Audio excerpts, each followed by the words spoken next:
आज हम लोग भगवत गीता के एक बहुत ही महत्वपूर्ण श्लोक की चर्चा करेंगे। इसमें भगवान आर्ट ऑफ लिविंग के बारे में बता रहे हैं कि कैसे हमको समाज में रहना चाहिए, कितना खाना चाहिए, कितना सोना चाहिए, इसके बारे में बहुत ही स्पष्ट बताया गया है।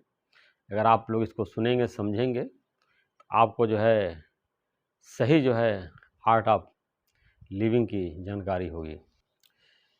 ये भगवत गीता के 6ठे अध्याय का 60 नंबर श्लोक है।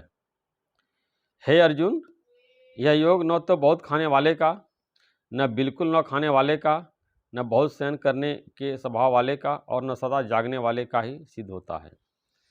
अब भगवान बता रहे हैं कि यह योग अभी पीछे के श्लोकों में भगवान ने जो बताया है योग, जिसके द्वारा हम परमात्मा को प्राप्त करते हैं, अपने स्वरूप को जानते हैं, परमात्मा से एकता स्थापित करते हैं, आनंद को प्राप्त करते हैं, मोक्ष को प्राप्त करते हैं, जीवन मुक्ति को प्राप्त करते हैं। तो भगवान ने बताया कि यह योग यह ज्ञान योग, जिसको राजयोग भी बोलते हैं, यह बहुत अधिक खाने वाले का नहीं है। जो खूब खाता है, पेटू टाइप का है, उसको भी एक ज्ञान की प्राप्ति नहीं होगी, क्योंकि ज़्यादा खाना खा लेगा तो आलस आएगी, निद्रा आएगी और लेटा रहेगा, वजन बढ़ जाएगा, थकान रहेगी, दिन भर उसका मन खाने में लगा रहेगा। तरह तरह के वो देखेगा ये बनाना है तो उसके लिए बाज़ार जाएगा, सारा सामान लाएगा, बनाएगा, पूरा समय बर्बाद करेगा। और भगवान ने बताया बिल्कुल न खाने वाले का है।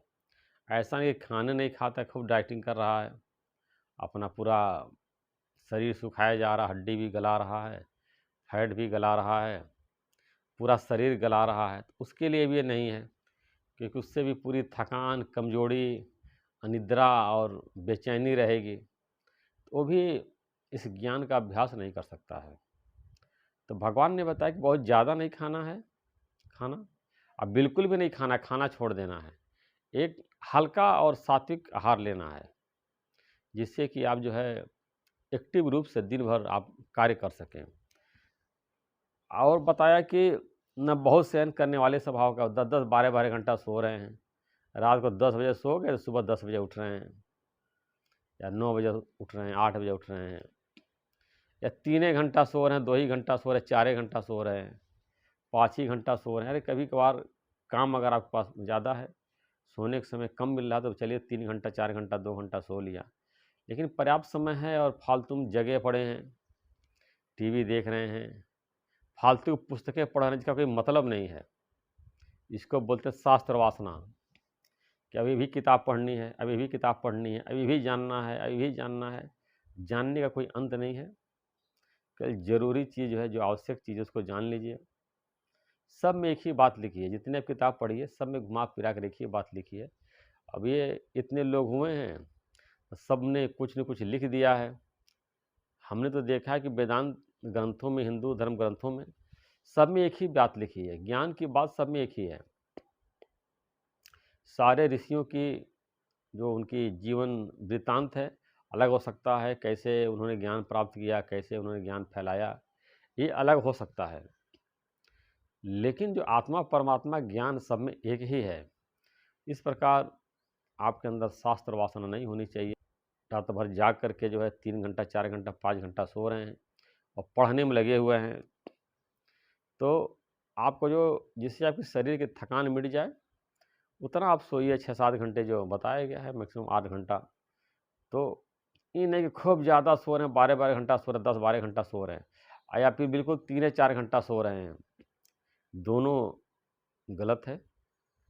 अति सर्वत्र वर्जते, हमेशा अति का त्याग करना चाहिए। खूब खाना चाहिए, नहीं खाना, खूब खाना नहीं खाना चाहिए, या बिल्कुल नहीं खाना चाहिए, या बिल्कुल ही कम सो रहे हैं या खूब सो रहे हैं। एक सामान्य तरीके से व्यक्ति को सोना चाहिए और सामान्य तरीके से खाना खाना चाहिए। जैसे आया है, अत क्या भला न बरसना, अत की भली न धूप। खूब ज़्यादा बरसात होता है, बाढ़ आ जाती है, पूरा घर बह जाते हैं, वो भी नहीं ठीक है। और बिल्कुल इतना धूप हो रहे हैं कि लोग उसे झुलस रहे हैं, झुलस के मर जा रहे हैं, भी नहीं ठीक है। तो अति नहीं होनी चाहिए। हल्का-फुल्का बरसात भी होना चाहिए और हल्की-फुल्की धूप भी होनी चाहिए, जिससे कि पेड़-पौधों का, वनस्पतियों का विकास हो सके। ऐसा नहीं कि इतना बरसात हो जाए कि सब पेड़-पौधे ही बह जाएँ। तो जीवन में बैलेंस होना चाहिए, मध्यम मार्ग। भगवान बुद्ध ने बताया कि मध्यम मार्ग जो है सबसे अच्छा रहता है। जैसे वीणा का तार जो बताया भगवान बुद्ध ने, उसको पूरा कस देंगे तो भी मधुर संगीत नहीं निकलेगी, और वीणा के तार बिल्कुल ढीला छोड़ देंगे तब भी मधुर संगीत नहीं निकलेगी। इसलिए मध्यम उसका तार कसा जाता है। ऐसे जीवन में मध्यम मार्ग अपनाइए। बहुत ज़्यादा मन इंद्रियों को आप कस के बिल्कुल पकड़ मत लीजिए, कस मत दीजिए कि बिल्कुल आप जो है कोई आप जो है संसारिक कोई भोग नहीं लेना, मन इंद्रियों को पकड़े हुए कसे हुए हैं, या बिल्कुल अब ढीला छोड़ दिए हैं कि जो आ रहा है वो खा रहे हैं, जो आ रहा है पी रहे हैं। 2 पैग पी लिया, 3 पैग पी लिया, रात भर पी रहे हैं 2 बजे रात तक, और फिर सुबह 10 बजे तक 12 बजे तक सो रहे हैं। एंजॉय कर रात भर पार्टी कर रहे हैं, तो रात भर का बैठ कर शराब पी रहे हैं और स्नैक्स खा रहे हैं, सिगरेट का धुआं उड़ा रहे हैं और एंजॉय कर रहे हैं। तो भगवान ने इसको मना किया है। आप टाइम से सोइए, टाइम से उठिए और जितना शरीर को आवश्यक है उतना ही खाना खाइए। वो तो भोगी के लिए बना हुआ है। भोगी के लिए चलो ठीक है, 10 घंटा सो रहा, 12 घंटा सो रहा है, रात भर जाग रहा है, रात भर बैठ कर शराब पी रहा है, सिगरेट पी रहा है, स्नैक्स खा रहा है, नशा कर रहा है, वो भोगी के लिए, लेकिन योगी के लिए नहीं है। योगी के लिए आपको टाइम से सोना है, टाइम से उठना है, ज़्यादा नहीं सोना है, बिल्कुल आपको जागना नहीं है, बहुत नहीं खाना है और पता बिल्कुल भी नहीं खाना है। इस तरह से जो है जब आप बैलेंस लाइफ बनाएंगे तो आप जो है ज्ञान को प्राप्त कर लेंगे। और ये योगी के लक्षण है, जो योग प्राप्त कर लिया है और बहुत ज़्यादा खाना नहीं खाता है, योगी खाना कम हो जाता है और बहुत ज़्यादा सोता भी नहीं है, मार 10 घंटा 12 घंटा सो रहा है या खूब ठूस-ठूस के खाना खा रहा है। कई बिल्कुल खाना नहीं खाते हैं।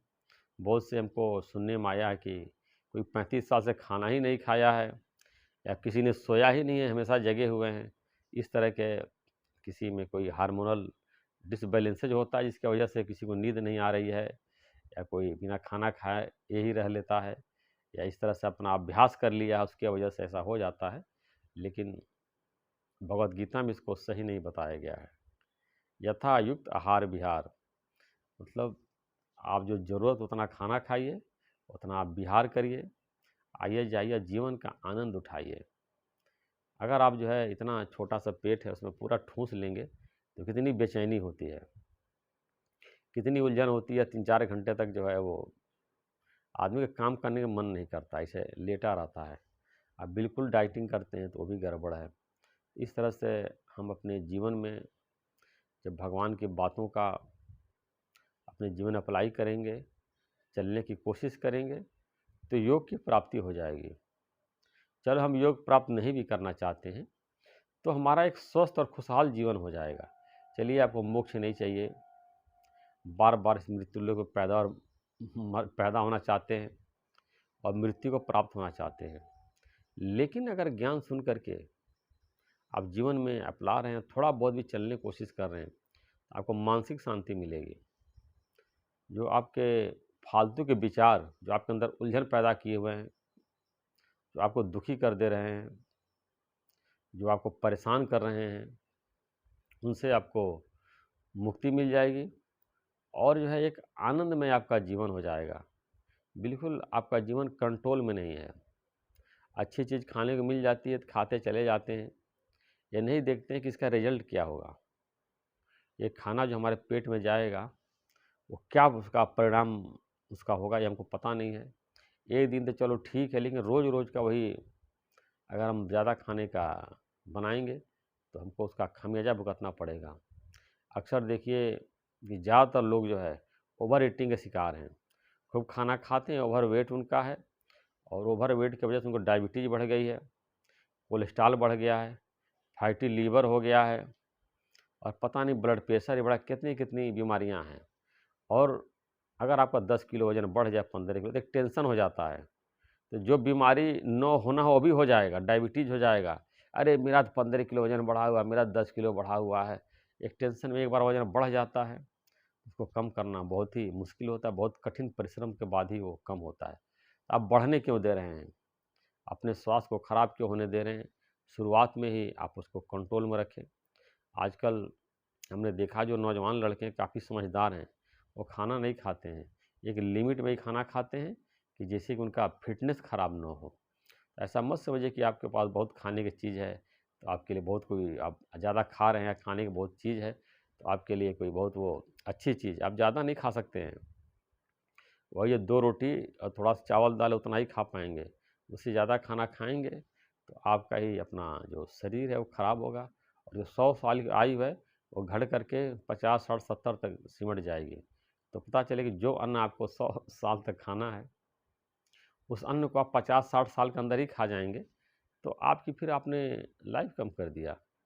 100 को आपने 60-70 पहुँचा दिया। तो आप थोड़ा-थोड़ा खाइए और 100 साल तक खाइए, कि आप सब चाहते हैं कि अब 50 साल के अंदर ही सब खा लें। तो धीरे-धीरे जो है अपने पूरा जीवन को आनंद उठाइए और भगवान ने जो बताया कि मध्यम मार्ग, इस मध्यम मार्ग को अपनाने की कोशिश करिए और किसी चीज़ का अति मत करिए, आपके जीवन में आनंद और खुशहाली आ जाएगी।